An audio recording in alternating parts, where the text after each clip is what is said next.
It's not very often that a phenom comes along in Major League Baseball.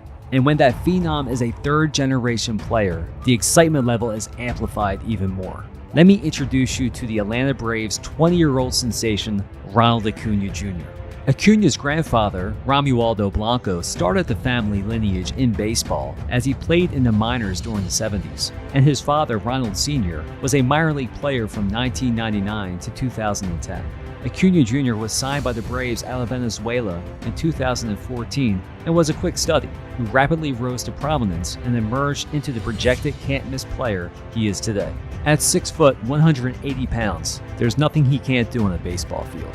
With his advanced approach at the plate, legit power, game-breaking speed, strong arm, and an outstanding defense, he is as close to a flawless prospect as you'll ever see, and is truly a five-tool talent. Now that Acuña Jr. is in the show, baseball card collectors and investors are hoping he will fulfill his unlimited potential. I'm Chris Steuber, and this is episode 1 of the Baseball Cards Daily podcast.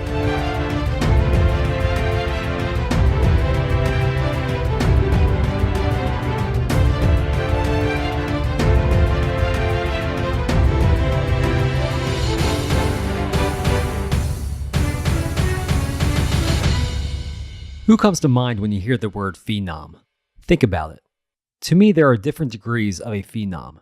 The two absolute phenoms that come to my mind immediately are Ken Griffey Jr. and Bryce Harper. Those two guys were born to play the game, and as teenagers, they were hyped as the next big things. Not to mention, they were both number 1 overall draft picks and lived up to their respective hypes. Griffey especially. He was the first former number 1 overall draft pick to be enshrined into the Baseball Hall of Fame. Think about that. Chipper Jones became the second when he was elected to the 2018 Hall of Fame class. But for Griffey to be the first, that is incredibly special. Now, Ronald Acuña Jr., he's a different case study for a phenom because he wasn't a top-rated international player. He wasn't a number 1 overall draft pick, but he ascended through the minor league ranks as a teenager and made it to the show at the age of 20. That's pretty damn special too. For over a year now, Acuña Jr. has been the hope of the baseball card hobby. Time will tell if he will be to the hobby what Griffey Jr. was to it in the 90s, but at this point, he has the undivided attention of every baseball card collector and investor, including myself. For those who follow me on social media, you see my card stock features where I recommend 3 cards to invest in, and I break it down into 3 categories: go for broke, get it today, and play it safe. Let's go over the 3 cards I recommended on my card stock feature, starting with the one I chose for Play It Safe. If you're not sold on Acuña, or don't want to invest a lot of money in him, but want to get at least 1 card of his for your collection, the 2016 Topps Heritage Minors card is the one to get. At least for now. I say for now because once he has a lot of rookie cards, it's possible one of those cards will replace this one. There's nothing fancy about the 2016 Topps Heritage card. It's pretty basic, and it features an up-close action shot of Acuña swinging and wearing his Rome Braves uniform. Like all Heritage cards, it has a retro feel, and that's what I like most about the product. Plus, it's his first card, which makes it even better and in demand. The card also comes in different variations with serial numbers. If you want to spend the extra money for one of those, you're more than welcome to do that. But the base card is a good one to get if you want to play it safe with Acuña. The Get It Today card is also from the Topps Heritage brand. It's Acuña's 2017 Topps Heritage Minors Real One autograph card. Similar to the Play It Safe card, I just like the overall retro feel. And it's just different from most of Acuña's cards because it has a profile shot rather than an action shot. Some may not like the card because it's a minor league card, and Acuña is wearing his Florida Fire Frogs uniform and not an Atlanta Braves uniform in the photo. Also, it looks like the background behind Acuña in the photo was photoshopped and not taken in a real-life setting. So while it's a cool card, and I really like the autograph that it was hard-signed, there are things about it I can nitpick, especially his autograph style. Acuña likes to sign on the slant and not center his autograph. This can be problematic as his signature could run off the card or be streaky. But overall, the 2017 Topps Heritage Real One Auto is one of his cleanest looking cards. Personally, it's my favorite card of his. I actually bought a raw one for $50 late last year. I had it graded by BGS. It came back as a 9.5 gem mint, also a 10 autograph, and I sold it for $250 in February. I must say that was a pretty good ROI. And if you want to go for broke with Acuña, The card to get is his 2017 Bowman Chrome Prospects autograph. It's the card he'll be remembered by in the hobby forever. It's his first Bowman card. It's chrome. He's wearing a Braves uniform. It features a hard-signed autograph. It comes in a number of pretty colors, shimmers, various serial numbers, printing plates, you name it, this card has it. With that said, I wish Bowman used a profile photo for this card instead of an action photo of Acuña running. It would have made the card even more memorable. Think of the 1989 Upper Deck rookie of Ken Griffey Jr., or some of the Bowman cards from past years when they used profile images. Those cards are memorable and much more impactful.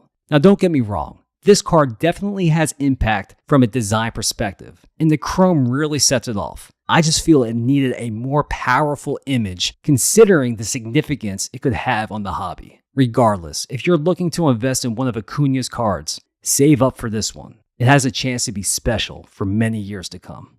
So why should you collect or invest in Acuña? Outside of the likes of Mike Trout, Shohei Ohtani, and Bryce Harper, he's on the short list of super hot names on the card market to invest in for the future. As I mentioned, he's truly a 5-tool phenom. He can do it all, and he's only 20 years old. I'm sure you've heard this comparison before, but his game reminds me a lot of former Brave star Andruw Jones. I know that's a lot to live up to. Jones was a hell of a player and a potential Hall of Famer, and Acuña is just beginning his major league journey. But his journey has a chance to be a special ride, and one that would even be more exciting to watch if you had some of his cards in your collection. The future for him, as well as the Braves, is incredibly bright. While most of this podcast has been positive about Acuña, there are some concerns I have from a hobby standpoint. He's been a super hot name on the card market for over a year, which is great if you own his cards. But if you're looking to get your hands on some of those cards that I mentioned, they're pretty expensive for a guy who's only to date played 29 big league games. The reason why he's only played 29 games this season is because he started the year in AAA. And after a month in the big leagues, he suffered a freakish leg injury that put him on the DL, where he sits today as I record this podcast. This isn't the first time Acuña has been on the DL in his career. In 2016, he broke his thumb and missed 3 months of action. There's no question that he's a tremendous athlete and an amazing baseball player, but he's not the biggest guy, and freaky injuries could occur, as they could with any other player. However, his body type concerns me a little in regards to his long-term durability. The other factor to consider is the team that he plays for. I'm not breaking any news here by saying the Braves are a small market team with the upside of being a mid-market team. They will never have the popularity of the Yankees, Red Sox, Dodgers, Cubs, and so on. They just won't. The question I have is, will he have long-lasting hobby power being with the Braves? The obvious answer is, if he performs and performs up to expectations, absolutely. It would also help if the Braves got back on track and transformed into the team they were in the 90s, and this time win more than one World Series. With all that being said, a lot has to fall into place for Acuña to truly fulfill his destiny of being a superstar in the major leagues, as well as being a hobby hero. That gives us all something to think about. Alright, it's question time. I got a few questions through email, and anyone can email me at bbcardsdaily@gmail.com. And this one comes from Michael Bennett. Is it worth investing in Acuña's card from the Topps Living set? The key word he asked me in that question was investing. Is it worth investing in Acuña's Topps Living set card? No, I don't think so.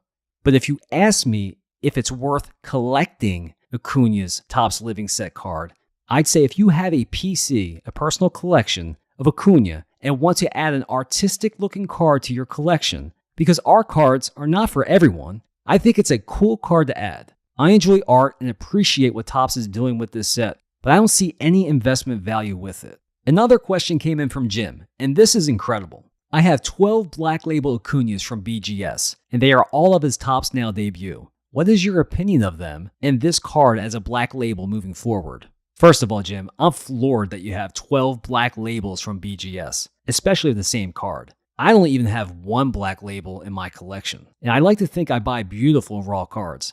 But congratulations to you for getting 12 Black Labels. That is awesome, man. In regards to the Topps Now cards, I'm not a big fan. Some people may like them, but I view them as a nice commemorative piece to remember a player-specific achievement. Like the Topps Living set, they are not for everyone. I wouldn't invest big money in them because I think there's a limited market for them. And we'll end the podcast with one more question. This one comes from Stephen Shreve. Collecting can be really expensive. For those of us who need to focus on a single rookie-related card per player, would you recommend an actual rookie card or a pre-rookie prospect card? It seems that the pre-rookie card market has been gaining steam in recent years, but are they better than an actual rookie card from an investment standpoint? It's a great question, Stephen, and it's one that I get asked a lot. It really comes down to preference and what you're looking to do with your cards. However, I believe it's important to always get the first Bowman card of a particular player you are targeting. Regardless if you like or don't like prospect cards, the first Bowman card, specifically a player's first Bowman Chrome card, autographed or not, is the one to get for your collection or investment purposes. For the most part, a player is usually wearing his team's major league uniform in his first Bowman card, which is great, especially if you're not a fan of prospect cards. So if you don't have a big budget and want to focus on one card of a player, my suggestion is to always go after that player's first Bowman Chrome card, or if you can swing it, his first Bowman Chrome autograph card. Thank you to all who took the time to listen to the first episode. Be sure to subscribe, leave a review and a rating on iTunes or wherever you get your podcasts. Also, you can follow me on Twitter and Instagram at Chris Steuber, that's Steuber, and at BB Cards Daily. I'm Chris Steuber, and this has been the Baseball Cards Daily Podcast.